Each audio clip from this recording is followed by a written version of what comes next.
Welcome back to the channel. Oh my God, I am beyond excited today. Everyone who has been saying that you want to build a madhouse, you want to build a madhouse, can you please come to the front? I'll give you 1 minute. Please come to the front.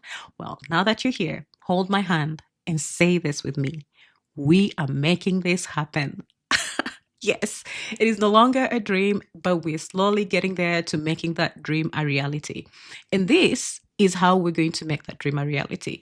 Now, this is a beautiful, beautiful project by an architect called Boleso. I had the absolute privilege of meeting with Boleso this week, and we extensively talked about what inspired him to design this kitchen, what went into it, what he was really thinking, what was, so many other things. And he has also equally been following my work, which is just absolutely incredible to find somebody that there's such a deep connection, not just to the work and to the vision that you have, and the connection to our ancestors was absolutely magical. And these are the types of collaborations and relationships that I hope to build as we continue to grow this village. Here's a little bit of background about Omobule. So he has been an architect for over a decade, and he does have a master's of architecture and heritage.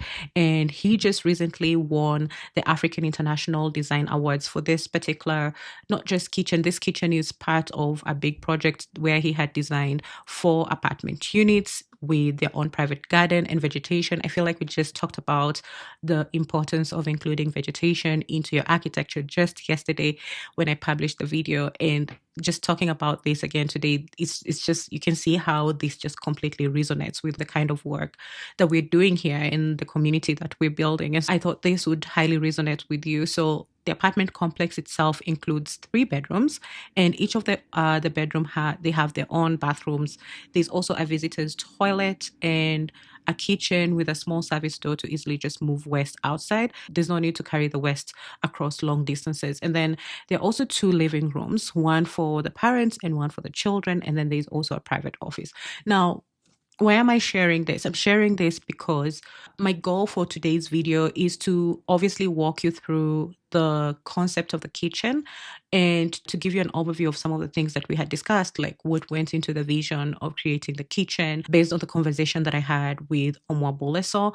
And from that conversation, I am hoping that you will come and ask me as many questions as you can about the architecture itself, about the building techniques, anything that you want in the comment section. And what I'm going to do is that I'm going to take these questions that you have, and I'm going to actually schedule a YouTube live where I will bring Boleso. We can have an open conversation where we answer your questions, but also he goes deeper into explaining the concept of the architecture from now an architect's point of view, which is absolutely beautiful.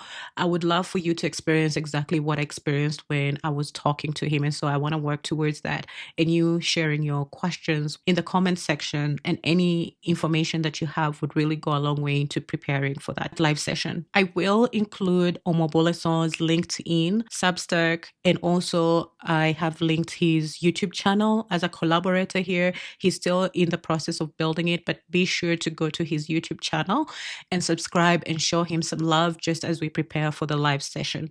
With that said, let's dig into this incredible and breathtaking kitchen. One thing that I asked, what was really in his mind? What was he thinking, especially when he was designing the kitchen? What are some of the things that inspired him? When he was growing up, Omoboleso remembers, just like many of us, we remember the African woman. And when I was thinking about the African woman, these were some of the images that were also coming to my mind when he was explaining that vision so clearly. We look at our African women as our super women. Every time, sometimes you go to parties, to all these family functions, but even in just everyday life, there's heavy stirring that is involved in our African cooking. There's a lot of pounding, and sometimes you have the baby on your back and you're cooking. These are real things, but also the African kitchen really symbolizes community, where sometimes you just see, for instance, from my culture, you just see women sitting down, coming together. I remember, like, this is where, when I was growing up, a lot of my aunties and my cousins, we were taught things about womanhood when we were growing up, just as we were helping, and they were teaching us how to cook as well. It was a very sacred space. But also, as it has evolved with modernity, some of these traditions have continued to be carried on. We are still continuing to cook our pepper soup. We're still continuing to cook skuma, ugali, fufu, pilau, jollof rice, all these incredible foods that we cannot live without as Africans. We have continued to see our mothers, our aunties, our grandparents just evolve and use the modern kitchen to cook it. But with that, it has come with a lot of challenges as well. And sometimes in some places, sometimes when you test the food, like we were cracking a joke with Omar Boleson, he was telling me, you can just test when the food is cooked with gas versus when it's cooked with charcoal or firewood. It doesn't test. So, and I was like, I know, it's like, it's like it's like when you have that connection to and you're talking with someone, you're like, I know, it was literally like that. And it was just really, it was beautiful because I could see what he was seeing. And I was like, I know, but we haven't solved for this for a very long time. A lot of us, we have succumbed to, we want a modern kitchen, we don't want to a dirty kitchen. And so we want something that is aesthetically pleasing, but how do we provide something that is aesthetically pleasing to our parents, to our grandparents, to our aunties, but it also captures our culture? Now, this is what Omar Boleson was solving for with this kitchen. So some of the things as you start to see, especially in this first image, is that you start to see the kitchen itself. It has the countertop because our mothers, super women in the African community. I'm not just saying it's only African women who are super women, but I'm talking about this design and what it is solving for in the African context. This is a dedication, to just Mother's Day. And to all women who are watching this, who are mothers, shout out to you. We love you. I am a mom, so I understand. So I get very emotional and passionate about these things. But when you look at the kitchen, now think of it. You want to help supervise a homework. So your children are sitting on the countertop while you're busy doing your kneading, you're pounding and preparing those beautiful, scrumptious meal, and they're sitting over there and they're looking at what you're doing, and it's absolutely beautiful because it's such a bonding session.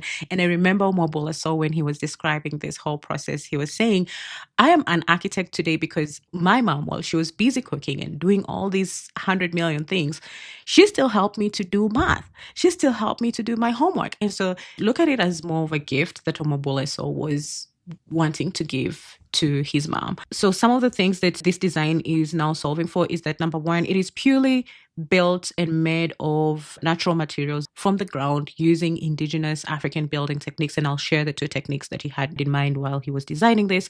But some of the beautiful aspects, for instance, the stove right now, in the modern sense, when you get the stove, you take the pot and you put it on top.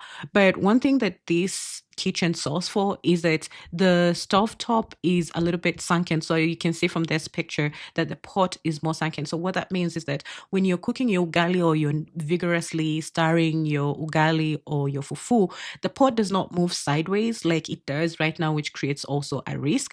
But the pot now becomes so secure, which is, I was like, oh my God, that is genius. That blows my mind. It's absolutely, I don't know. It was just, I was beyond blown away, and it was like very ecstatic. This is just some beautiful work to see people really, really think of the African woman and the culture and, all the things that we do and how we preserve nutrition. This is now what I'm talking about. These are the vital things that we need, especially in our modern day world, where a lot of us sometimes do not fully want to divorce ourselves from modernity, but we still want to keep our culture and traditions. And I was like, oh my God, this makes a whole lot of sense. And I wish not just us as Africans, but the whole world, this was the approach they took to solving life problems, that don't just create one thing that gets standardized and the whole world gets to like take that up, like the stove. It's great, but can we find ways to customize so that we can continue to preserve the culture, the traditions that really uphold our diversity and who we are as a people in humanity? Because being grounded in those values truly means so much to humanity. And I think if we start to embrace our diversities a little bit more, then we'll be able to become even more innovative in this way.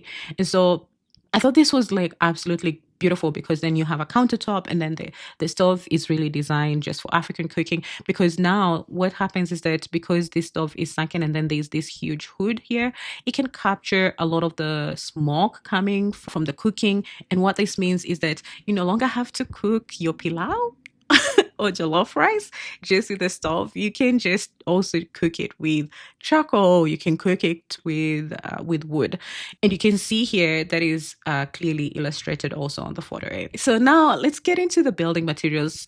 So the two techniques that we discussed with Omo Boleso. One is very familiar to many of you because I have been talking a lot about this, just purely building with mud, especially as we are covering the Tubali building series from the Hausa community. So the first technique is mainly from the West African traditions, and this is primarily because Omo Boleso does heavily practice his architecture in Benin and also Ghana. But again, he's not really restricted to just these two regions. He can practice anywhere in the world. And we have talked about the Dawadawa tree. This is what a lot of you in my community know, the Dawadawa tree. We have talked about it heavily in and how it's used in the Hausa community. But in the Ghana community, the tree is called the Dawadawa tree. Remember that Dorawa in Hausa translates to, in Ghana, it's called Dawadawa tree. So this tree, again, like I said, in the Hausa community, they produce what they call the Makuba mixture, but in the Ghanaian community, they produce what they call the Dawadawa soup, which is made especially from the empty bean pods of the locust bean tree. And once you get that mixture, you apply it on your wall at least every day for 3 days when you're constructing. And when you want to maintain your wall and do like a new fresh coating, then you just get your Dawadawa soup and plaster it. Now, we just talked about the importance of, if you have like a 1 acre, how you can be able to plant some of these trees and how these trees can play a key role in maintaining your earthen architecture. And this is, clearly just spot on. I feel like the synergy here was just perfect. The other type of finishing that you can use on your earthen architecture also is the Tadelakt technique. This Tadelakt technique is a traditional Moroccan lime-based plaster with absolutely remarkable properties. It originates from the Marek region in Morocco and has been used for centuries in places like fountains, palace walls, and some of the key characteristics of the Tadelakt lime-based plaster is that it is made from hydrated lime mixed with water, then polished with a smooth stone and treated with black soap, which makes it naturally waterproof. And then it creates a smooth, silky, almost skin-like finish. And as a result of that, it is highly water resistant without any synthetic additives. So some of you might be thinking, hey, it is great to have a kitchen built with mud, but how am I going to maintain it? Because if you think about it, there's always a lot of dirt that gets into the kitchen because of just the nature of cooking and the high traffic. There's water and all this stuff. And so the Tadelakt building technique from Morocco can also be an alternative that some of you choose to use. Now, the last thing that I want to cover here is the floor. The floor in this particular design was made from a polished stone, but the alternative of that is that if you truly, truly want to have an 100% earthen floor that matches your earthen walls around you, one thing that Omo Boleso was also suggesting is that you can have your actual earthen floors, but then you can finish them with kaolin oil.